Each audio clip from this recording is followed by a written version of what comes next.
Welcome back, everyone. We are live again on this rainy day in Brisbane here on Wednesday at 1 o'clock. I'd like to say hello to everyone that's listening in today, but also I'd like to welcome my amazing guests, Arthur Callas and Bram LeGroux.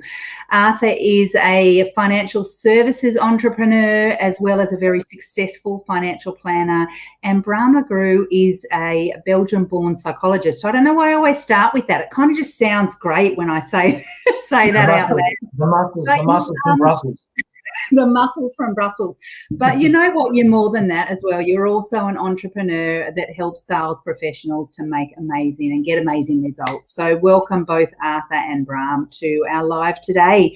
We're streaming live on YouTube, but we're also streaming live on LinkedIn as well. I am Kylie Denton. I work and specialise in financial services, and I work with senior leaders in financial services and their sales teams, helping them to get great results. So today I really want to talk about how to articulate your fees as a financial advisor and the value. Okay, and we all know that fee for advice has been in for a long time, but I still think it's a bit of a topic that many financial planners struggle with. And I say that because I only just did a workshop last week to a whole group of financial planners as well as accountants. And I asked them to put their hand up as to who loves discussing fees. One person put their hand up, and that is no word of a lie, okay? And they didn't love talking about fees, but they got so used to talking about fees. So what I really want to talk about is how do financial planners not only articulate their fees, but actually the value that they provide, because I think that is far more important, is what value are they providing, as well as what is their value proposition as well. So I'm going to start with you, Arthur, and then I'm going to move to you, Bram, around what you see, and then we can come back and I can share with you what I often am coaching or training financial planners on in this space as well. Arthur, over to you. God, I love these live interactions because you cannot make a mistake because you're going to get burnt at the stake. This is such a topical conversation. I love it. So I proceed with extreme caution and respect. It is a challenge. Look, the cost pressures, the decreasing margins in the financial planner space has put a lot of pressure on planners having to reevaluate and review their value propositions, which then leads to the conversation, right? The big taboo conversation around how do I price my fees and am I pricing correctly? And will my audience, buy in now on an annualized basis to renew my services with them? And so I think I'm going to leave probably my comments towards the end of this session around the how to do it, because I'm very interested in what Bram and yourself have to say around the how. But there's got to be a methodical process to bring it back and unpackage what you're doing now, review and repackage it. Because you've always got to believe in what you're selling. And if you don't believe in what you're selling, it's conveyed in the body language that you present, it's conveyed in your narrative, it's conveyed on how you communicate to your client. You've got to bestow confidence.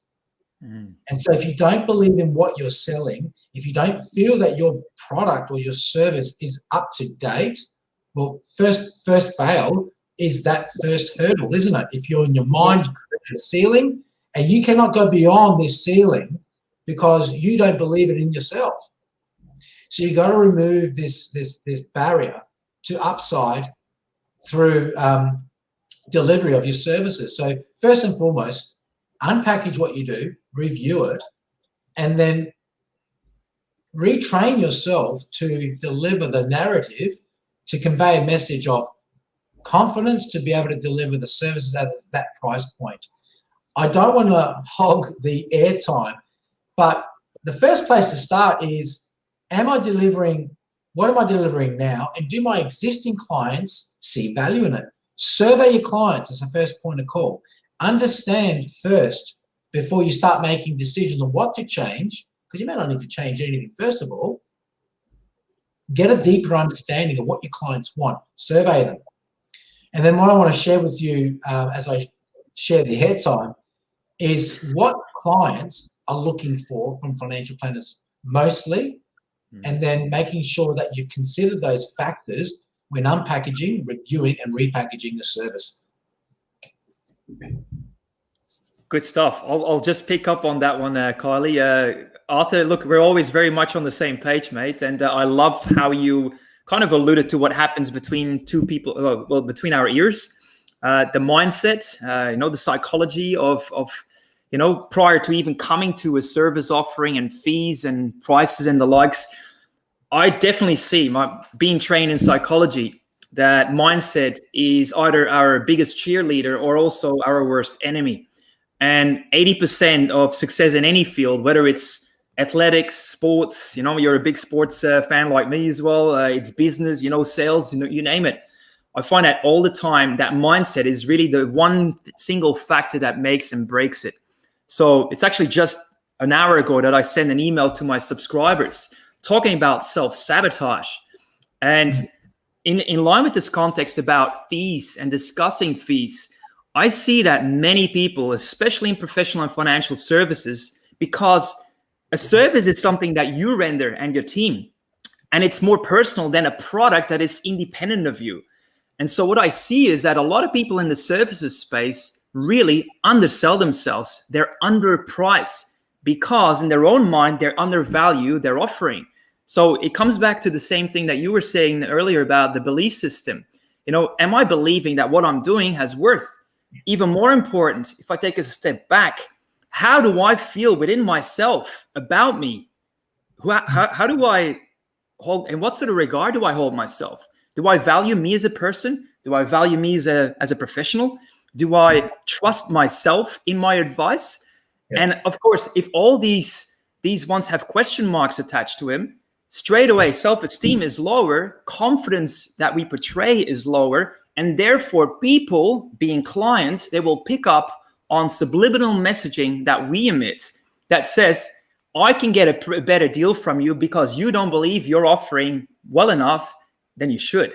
And so then the price conversation is going to come back and revisit time and time again until the services-based professional finds peace within themselves to say, you know what, this is my fee and this is the value that it brings. And I love the world of psychology for that reason. I think the how is easy. It's first the 80% is not the mechanics, but it's really the mindset. Over to you, Kylie. Yeah, I love that. And I could talk about this for hours, really, to be honest, because I think we look at the what, which is exactly what you're talking about, is what is stopping us, what's making us feel uncomfortable, what feelings do we get inside our body that actually portray that we're not confident, okay? But I always go back when I'm working with financial planners is, have they shown value throughout the process? Okay, so have they clearly understood the client's needs? Have they really articulated what it is the client is looking for? Okay, have they then shown them how they can help them? Okay, buy the services, the solutions, or the products that they sell. But I think the one thing many financial planners miss, and not even financial planners, I think it's sales professional, is they forget to link the benefit back to what the client told them.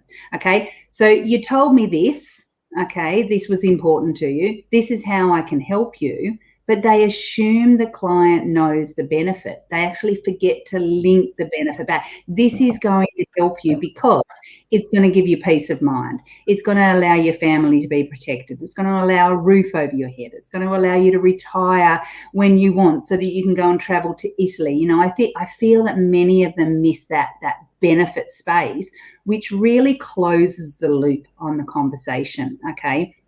And that therefore impacts them to actually, for the client to go, right, I actually understand that value. Clients don't care how we get them to where they go. That's our job. That's why we're great at what we do. Okay, what they care about is that you're going to get them there. Okay, and I remember reading some research, and I think you might have provided it to us, Arthur, quite a number of months ago, where it said, what does a client really, really, really want from a financial advisor? What they really want is peace of mind. Okay, so if we're not articulating that we're going to provide them peace of mind, okay, then whatever cost we come up with is actually going to be too expensive because we haven't gone down to that deep emotional need, which is kind of where you're talking about, Brahm. Okay, how do we touch on that deep emotional need? And when we touch on that, then you know what? If people see value in it, they'll pay whatever it is just to get that peace of mind. I love that one, the emotional side of things, because it's so true that, look, yesterday I was actually speaking to a financial planner client of mine, and we were talking about how the brain works. And so talking about buying in, you know, from a client's perspective, the idea is to buy in into an offering that a service professional presents them. And I was explaining to him that the brain, or the way that people will be opening up to an offering, happens in 3 stages. And it's almost like an elevator that happens within our brain. First stage is the crocodile brain, where it's basically the client is assessing, is this a situation that I should fight, flight, or freeze from? Is this a threat potentially? Is this person sitting across me, are they going to eat me? You know, are they going to rip me off? Or is this somebody that I can actually relate to and kind of, you know, feel safe enough to be able to pursue the next thing? As long as people say it's safe, and there's a sense of intrigue, which is the second element. So you said something that stroked my interest, but you didn't reveal enough for me to say, I get it.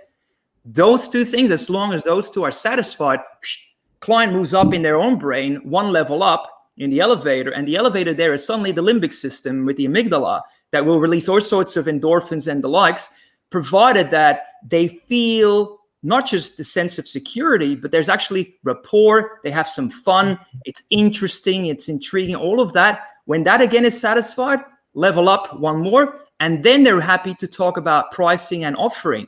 But the problem that I see a lot of people make is that because they have a logical offering, such as super remuneration, like investments, your insurance and the likes, they're all very cerebral products as such. And we kind of assume that people are already straight away in the neocortex, level 3, in other words, whilst we haven't really made sure that the emotional environment has been created that induces the client to buy in emotionally before they even accept anything logical. And we can't, for example, get ourselves involved in, for example, fee discussions if emotionally the client isn't ready for it yet. And I see too many people, they get a request for quote, and how much could you do it for? And they straight away go with a logical offering, discussing fees and pricing, whilst they haven't really taken the time to move the client from a logical request into an emotional state that will help to open them up towards value and therefore be willing to pay the price at a premium, right?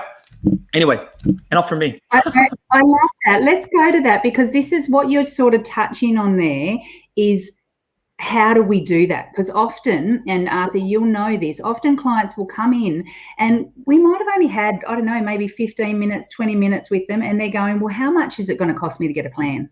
Okay. And this is where many financial planners go, oh my God, what do I say at this stage? Okay. I always recommend that financial planners say, look, we'll absolutely get to that. And by the time we've finished the appointment at the end, you'll know what the cost is. But until I actually understand exactly what's important to you, what it is that you're looking for, and if I can help you, I won't know the cost. So you're right, it goes down to that emotional sense. Let me first understand you, your needs, what's important to you, all of those emotional things, then we'll get to price. But when they do that, price comes at the end, and it allows the financial planner to show value throughout the entire appointment. If we start talking price at the beginning, we haven't even shown value. We don't even know if we can help them. What do you see in that space, Arthur? Look, I like the way Brahm has presented the human brain and its evolution to decide, like commencing with the primitive brain, as you call it, the crocodile brain, which is really around, am I going to eat today, and am I going to survive? That's kind of like the primitive brain, and then the evolution of it to deciding on complex decisions. It's interesting when I parallel that to the typical advice process, traditional advice process, where there's a lack of evolution in between the stages today. And what I mean by that, and what is being asked for literally by many of our advisors within our group, is the step in between the initial meeting and the terms of engagement to actually engage services and supporting tools. So traditionally, you build rapport through a fact find where you're collecting data. And let me tell you, that's not a very exciting exercise for a client to sit there for an hour and a half answering, what's your age and what's your occupation? And, they got better. Your typical client, perhaps in the past, where you could deliver your services at a lower price point and therefore service a segment of the marketplace that could not pay anymore, but you didn't have the same cost pressures or margin compression that you're facing today, that client is simply not profitable to serve, first of all. So you need to pitch your services to a more affluent client. And I can guarantee you, an affluent client ain't going to enjoy giving that information to you in a fact find process. But this is the dilemma that we face today. There's a lot of tech out there, promoting solutions and so forth, but it may not be as available as needed or proven as needed, or the planning fraternity have not embraced it as much or aware of it. But they need to start thinking smarter around how they pre-collect that information. So they go into that meeting prepared. And I can guarantee you, if you already know your client pretty well, by having collected that grunt work up front, there's solutions like MyProsperity and other solutions out there that do this, you're going to appear in a different light to that affluent client. And they'll probably move from stage 1 to stage 2. I'm a bit intrigued with this guy or girl. They're a lot more organized and they know a lot more about me and asking me the right questions. They're more targeted questions. So the rapport building happens much sooner. So it's bridging that gap, because traditionally you went from fact find and said, right, I'll present you my statement of advice and everything's going to be in there. But today, if you're not charging for your statement of advice up front, you're running a cash flow deficit model and potentially a not a profitable model to sustain your business.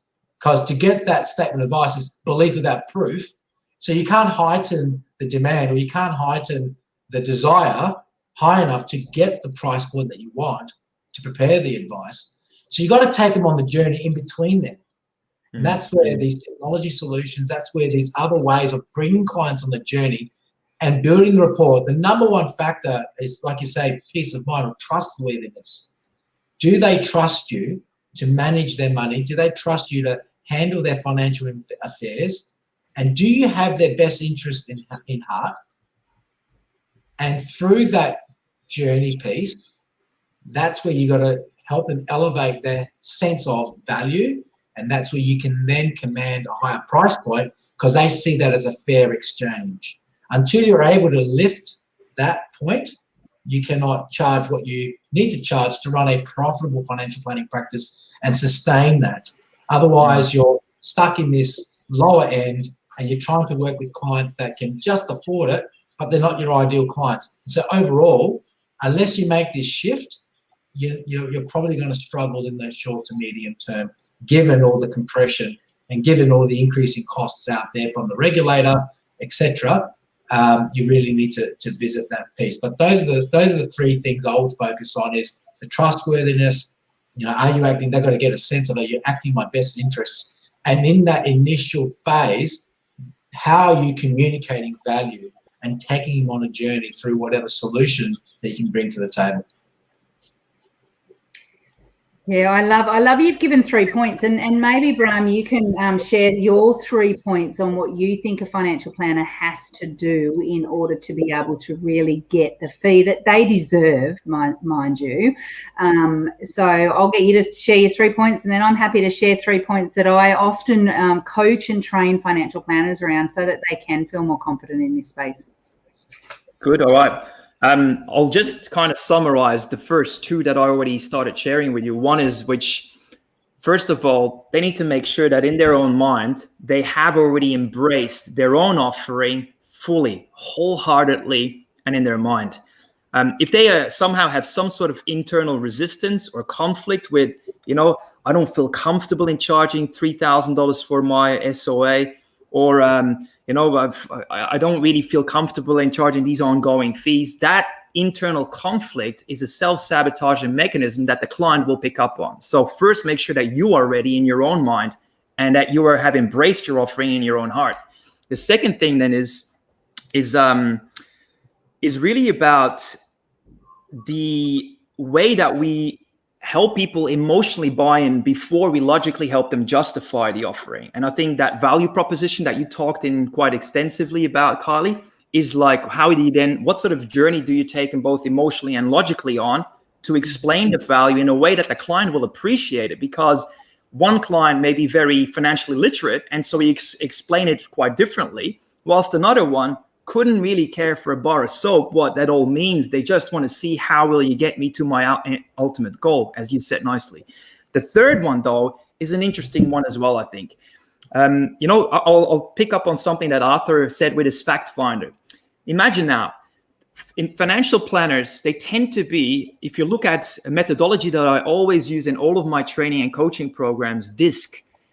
Financial planners have a traditional high correlation with the analytical side on the DISC, which is the C, being compliance.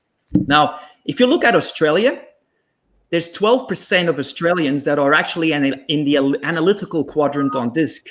Now, if a financial planner with an analytical mind creates an analytical fact finder tool that they then discuss with somebody who is not an analytical person, who might be very big picture, fast-paced, and very social gregarious, and almost the opposite of them, guess what? Not only is it not fun, as you said, Arthur, it's actually also very disengaging, and it doesn't build trust, it doesn't build rapport, and it doesn't build buying desire. So you really have to kind of put yourself in the shoes of a client, and you haven't got the luxury these days to kind of wait until you're sitting in front of them. So you need to already figure out long before you even get to talk to them, who is this client on the DISC? And that's exactly what I help my financial planners do, and my accountants and many other service-based professionals who want to charge premiums, get well rewarded for their time, and get more ideal clients on their books. Because like you said, Arthur, very well, not all clients are great clients to have. Not that they're bad people, but they're not necessarily the people that are first have an appetite for all the services you have and that are willing to pay the fee associated with it at a premium, so that you can also have a great business to run.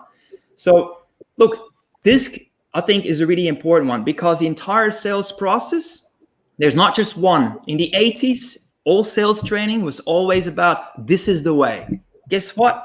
These days, clients are very different. We all know it. Some people need a lot of time and a lot of information. A lot of people are very intuitive as well, and they don't need that much at all. That would be the high eyes. 36% of Australians are people, opposites to the analyzers, and most financial planners have a hard time selling to these. But the good news is, sell high net worth people, guess what? A lot of high eyes do really well. They're very prosperous. They got lots of money, but they don't know how to manage it. So they need a financial planner like you potentially.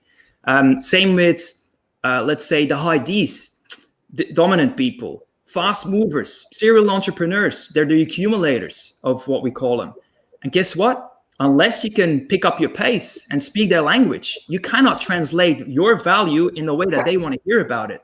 And so I think that is really my 3 golden nuggets. First things first, sort your mind out. Secondly, make sure that emotionally you help people to buy in before you logically help them justify. And 3 is make sure that you have your approach in line with the style of the client that you're trying to help. Yeah, I love that, Bram. And we're very aligned. And I'm going to share my 3, but they're not just the only 3, okay? And I've just noticed in the chat bar that we've got Lawrence Smith, and he said it's so important as a financial planner to know your client value proposition, okay, and what kind of client you can be most effective working with. Clients will never remember what you say, they'll always remember what you feel, and I absolutely, totally believe that. So there's 3 things that I'm going to share, okay, and that is, the first thing is absolutely you must have a great value proposition, okay. What is the value that you bring to the relationship that you're going to have with them?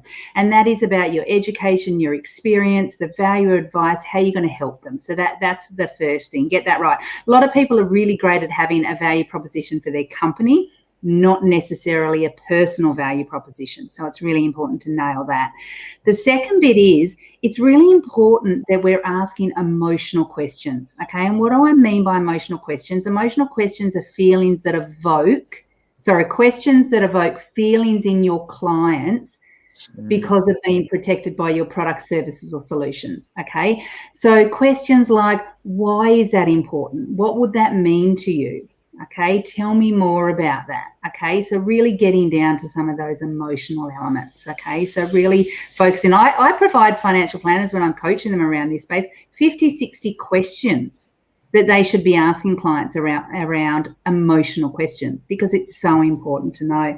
And then my third point is making sure you are really clear on what it is the client's wanting. Okay, and then when you're telling them how you can provide the service or solution or the product that you offer, that you make sure you link the benefit back to the client. Okay, so Arthur, this is going to benefit you because you told me what was important was that if something happened to you, you know that your wife and kids have got a roof over their head, that the kids can continue on with the same school, or that it was really important that you're able to go and visit your family in Greece every year, okay, when you retire, whatever that may be, okay, make sure you close the loop on that. My God, this is such an amazing subject. I love talking about it because I do really feel that many people are in this space. What's that? We should do a part 2. I know, we should do a part 2. We should do part 2 of this series. It's such a topical point. Yeah. Would the audience like that? Would the audience like to? We can go on.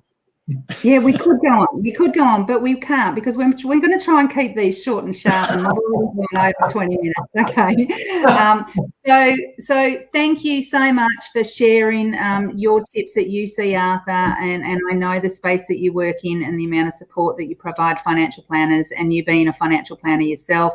But Brahm, I love that you also bring your experience as someone that coaches and develops sales professionals, but also that psychology around how we actually think about it from a brain perspective, because we do need to do that. What I think would be great, Brahm, and I don't know if you can do this, I'm putting you on the spot here now, but you talk about DISC, and I love the fact that DISC is so important for everyone in sales, well, really for everyone, but maybe you could put in an article or something in the comments in the LinkedIn and as well as the YouTube, just so if anyone wants to find out a little bit more about how DISC can be applied in this situation, I think it would be a great help. As always, thank you, Arthur. Thank you, Brahm, for another great session. I look forward to seeing everyone again next Wednesday for another great topic to talk about and to help people on as well. So thank you. See you next week. Thanks, guys. See ya. Thank you. Bye. See you soon.